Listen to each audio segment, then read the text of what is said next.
Asia is a melting pot of cultures and cuisines. Amazing flavors and exotic ingredients go hand in hand with each country's culture, history and traditions. With centuries of political and social change, the cuisine of Korea is no exception. Heavily influenced by Japan, China and even Europe, the evolution of Korean dishes has been a colourful one. Join us as we explore the cultural flavours of Korea.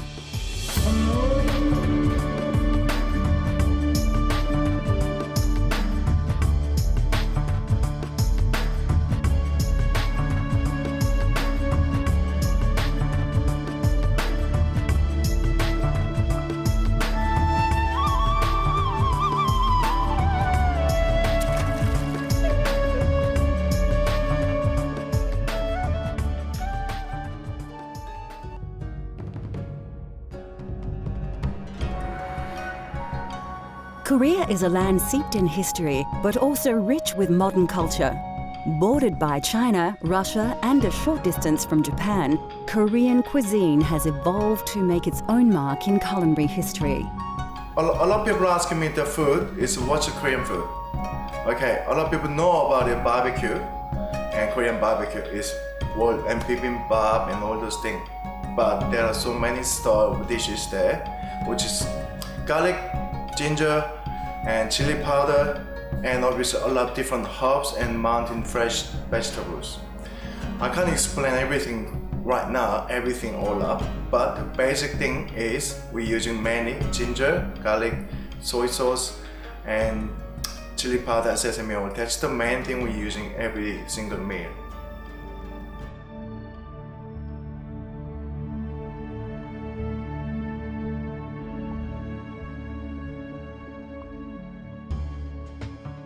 The herbs and spices used by Koreans to flavour their cuisine are common across Asia and are used the world over. Onions are classified by size in Korea, generally large, medium and small, which keeps things simple. Green onions are used for seasoning and to eliminate the fishy or fatty aromas from dishes. Its unique fragrance enhances the flavours of many Korean recipes. Garlic is a staple ingredient in cooking across the globe, and Korean cuisine is no exception. An important seasoning in kimchi, which we will take a look at later in the show, it is used in all manner of ways. Chopped, minced, sliced or shredded, garlic is even added as whole cloves to dishes and is used as a garnish. Popular in Asia, ginger is often added to pork dishes and sometimes chicken. Like garlic, it is added in various ways and even juiced to add as a seasoning. The spicy bite of Korean cooking is thanks to the pepper or chili. Used in 3 distinct ways, as a paste, dried, or less often as a standalone ingredient. Ground pepper is made from dried red peppers and again is classified by the coarseness of grind. It is also sorted into intensity with strong, medium and mild. Red pepper paste is made from using the fine or medium ground red peppers and is used in stews, soups, fried foods, salad, grills and sauces. It is especially popular as a sauce side dish for raw fish or noodles. Black pepper is used mainly in meat dishes with its strong, spicy taste. The peppercorns are also added to pear pickle and to broths and thick soups. Mustard is a popular Korean spice, and mustard sauce is used in dishes like naing chai, a chilled vegetable salad served with seafood, meat or fruit. Cinnamon features in dessert-style foods like Korean cookies and rice cakes, although, like most of Asia, desserts are not part of the food culture generally. Cinnamon is also sometimes used in dishes to reduce aromas of more dominant and pungent ingredients.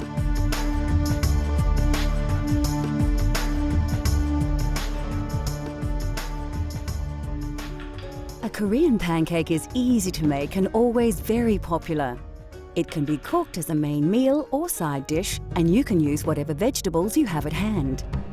It is a very traditional dish, and many Koreans have very fond childhood memories of eating Korean pancakes. my mom's restaurant was still making a soup, which is like a black pudding soup in Korea. But next door is a drinking shop with a pancake and nibble things. And that pancake lady always call my name in the episode. And she put some pork in there, and then with oil and all the chives in there. That smells always remind me her the taste of the food.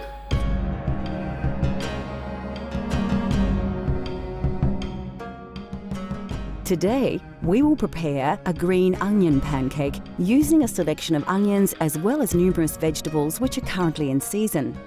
Of course, you can add any vegetables you wish as well as various meats.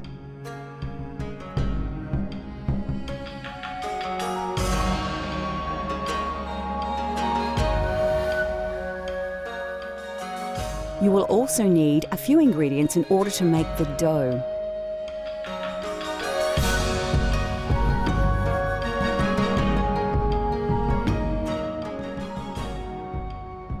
First, take your onion and slice it finely into strips lengthways. Next, cut a zucchini in half and cut this also into fine slivers. Do the same with a peeled carrot. Put all your julienne vegetables to one side to use later. Take one spring onion and chop it finely up to its green leafy end.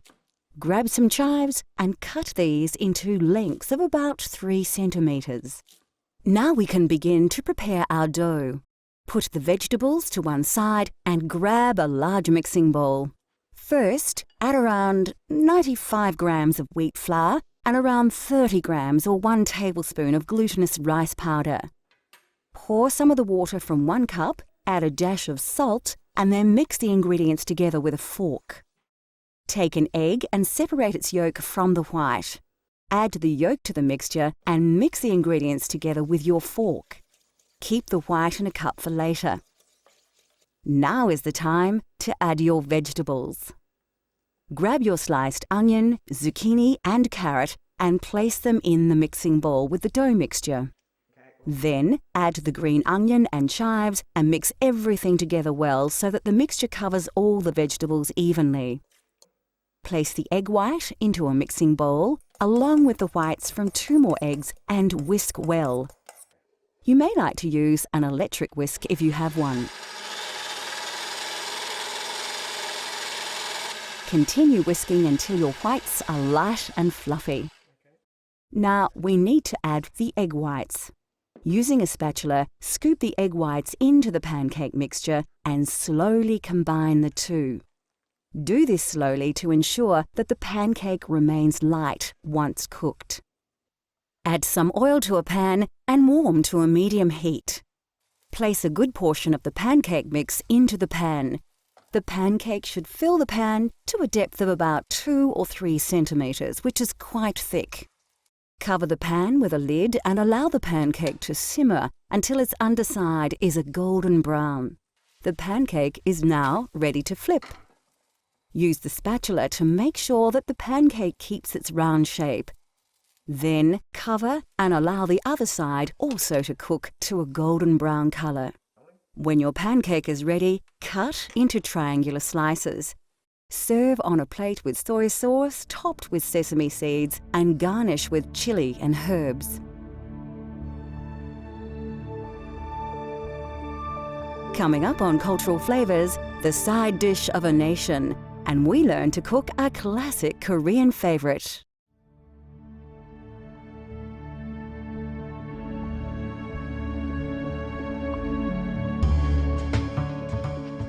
Across Korea, there is one dish so popular, so entrenched, it is eaten everywhere.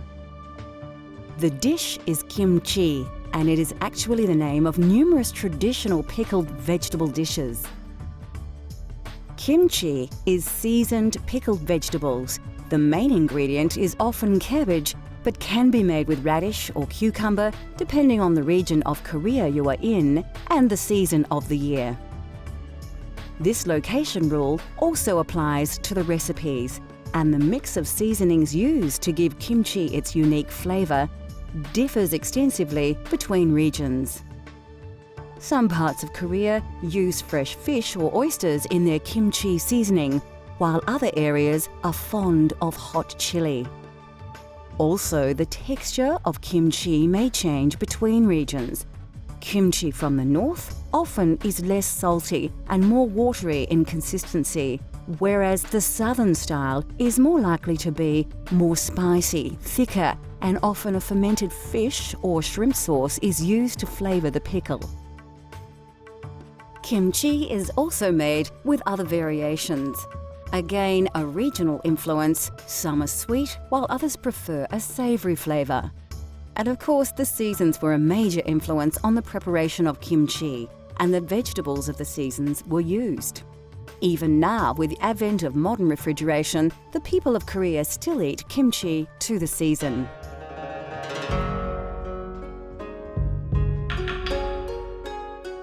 Bulgogi is a popular Korean dish, traditionally made with marinated beef, but chicken and other meats are also popular choices.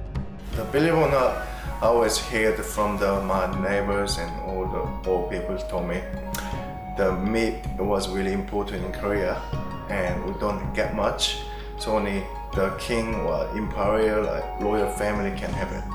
Or unless we have a big celebration like the 1st of January and things like that, and you're born, even your birthday, we can have a thick cereal soup with a tiny bit of meat in there. We don't get much.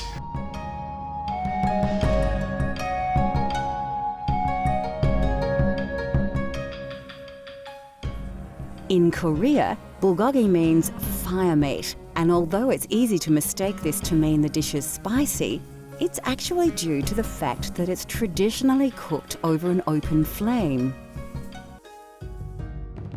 Bulgogi is a delicious and easy to prepare dish that can be served as either an entree or a main course. You'll need a few ingredients to make bulgogi, most of which are readily available.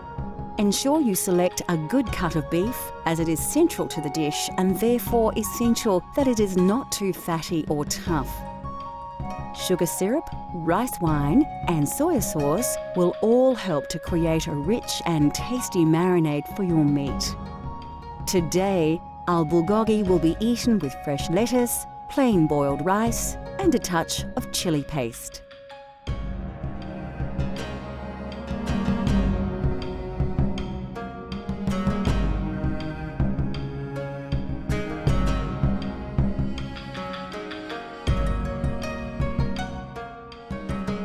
The first stage in preparing a traditional Korean bulgogi is to prepare your marinade.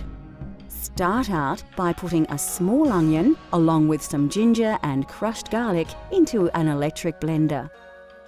Then pour in some soy sauce, as well as a cup of rice wine and some sugar syrup to add some much needed sweetness to the mix.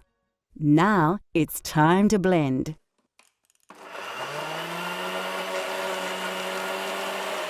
Once that's done, cut your beef into bite-sized cubes and place it into a bowl. Generously pour the marinade over it. It pays to be prepared, and it's recommended that after marinating the beef you cover the bowl, then leave it for a few hours, preferably overnight, in the fridge to absorb the rich flavours of the marinade before cooking. Once the beef has had time to marinate, heat some oil in a pan to a high temperature. Add the marinated beef cubes to the oil one by one and allow them to sizzle in their juices. Only once these juices have begun to evaporate, drizzle your marinade over the beef and allow it to absorb all the rich liquid, turning the pieces over to ensure that they are all coated evenly. Once all the marinade has been absorbed, you are ready to proceed to the next stage of the recipe. In order to get the classic char-grilled look, heat a griddle pan to a high temperature, but do not add any oil. Place the marinated beef cubes into the pan and allow them to slightly blacken in places.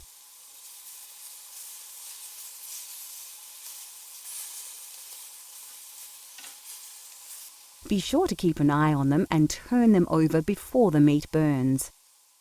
To serve, place some plain boiled rice into a lettuce leaf, Then add a dollop of chili paste to add some spice. This will contrast well with the crisp lettuce. Finally, top with some of the beef you just prepared. Now wrap up the lettuce and enjoy. Bulgogi. Once the food of kings, this tasty treat can now be enjoyed by everyone at home. Next on Cultural Flavours, we prepare a tasty side dish bursting with flavours from the Far East.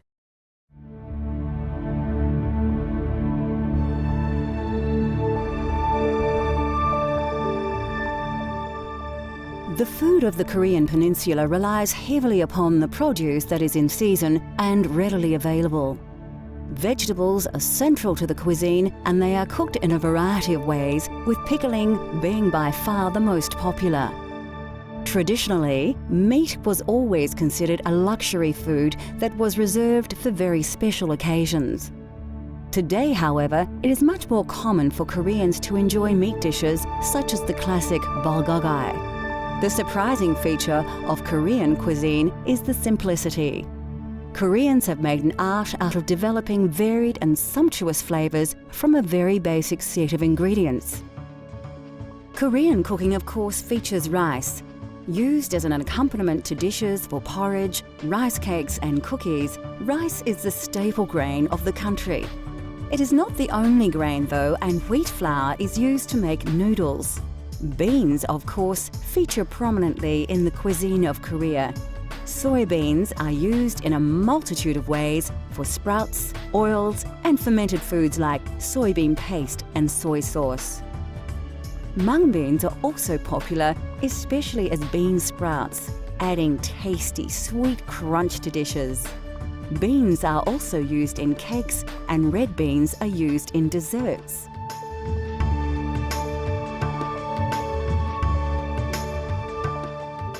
The humble potato is a staple in most countries thanks to travelling Europeans, and the Koreans use them in their cooking also. Popular in Korea to extract starch for processed products, potatoes are commonly used to add volume to meals.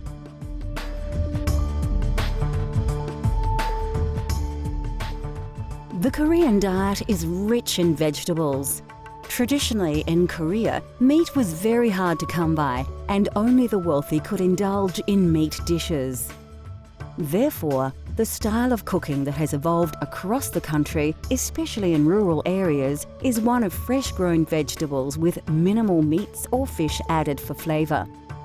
Chinese cabbage is used extensively in dishes, along with eggplant.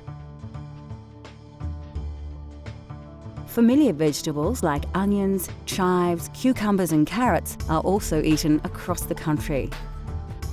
A common and inexpensive mushroom used across Korea is the enoki mushroom.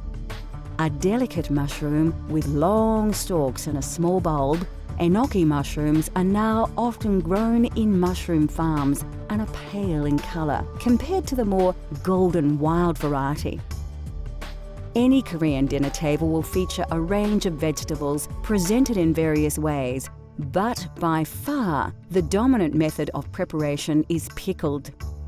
Several different pickled vegetables, especially cabbage and cucumber, will be served with main meals.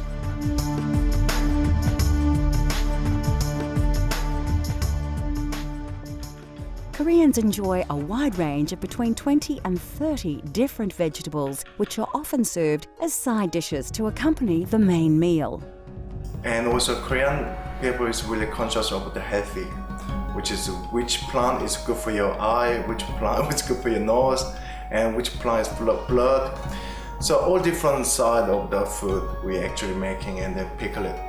And mainly we making, sometimes the vegetable bleach, sometimes pickle, sometimes leave in some way to make it really soggy. And last time I showed this one, eggplant, salt and sugar, make it soggy to make it squeeze and stir fry. That's the way normally we're using to make it cook. And basic ingredient is garlic and sesame oil and a little bit pepper and sugar is normally we're using for all vegetable. Really simple that way to cook it for all the vegetables.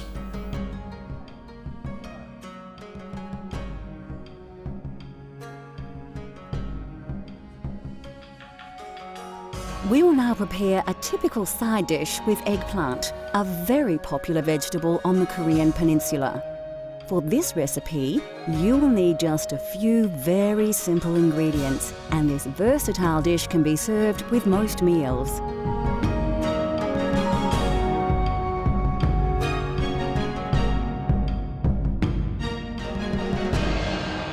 First, take a whole eggplant and cut it in half lengthways down the middle. Now slice each half into long strips with a thickness of about 1 centimetre, and then turn your slices over and cut them in half again. Now take the long strips of eggplant and cut them in half once more. Take your eggplant and place it in a large mixing bowl. Now add about 1 teaspoon of plain white sugar and a pinch of salt to the bowl. With your hands, ensure that the salt and sugar coat the eggplant pieces well and evenly. Take a small handful of the eggplant mix and, using both hands, squeeze all the juices out from the vegetable over another large mixing bowl. When you have squeezed all the moisture from your eggplant pieces, place a frying pan on your stove and heat to a high temperature. Drizzle a little oil, place the eggplant pieces into the pan and allow them to warm through. Take about 1 large teaspoon of crushed garlic and add it to the pan. Thoroughly stir the garlic through the eggplant. Now you can sprinkle a good pinch of sugar over the vegetable and mix once more. Finally, liberally add about a teaspoon of sesame seeds and mix the ingredients together well. The eggplant will now begin to brown as all the sugars begin to caramelize. Lastly, splash a dash of soy sauce over your eggplant and stir well, allowing all the vegetable to absorb the liquid and its flavors. Once ready, serve in a small bowl as a delicious accompaniment to any main meal.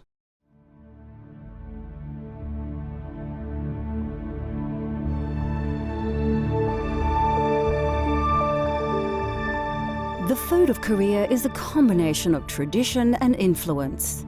With China and Japan so close, and European traders traveling through over time, Korean cuisine has evolved to make its own mark in culinary history. The use of pickled vegetables has more in common to parts of Europe than its direct neighbours, and reinforces the idea that no matter where you are, food is a universal language. Cultural Flavours continues to explore the world through the diversity of food. From France to Afghanistan, Italy to India, let Cultural Flavours take you on a gastronomic journey so you can experience the taste of the globe at home.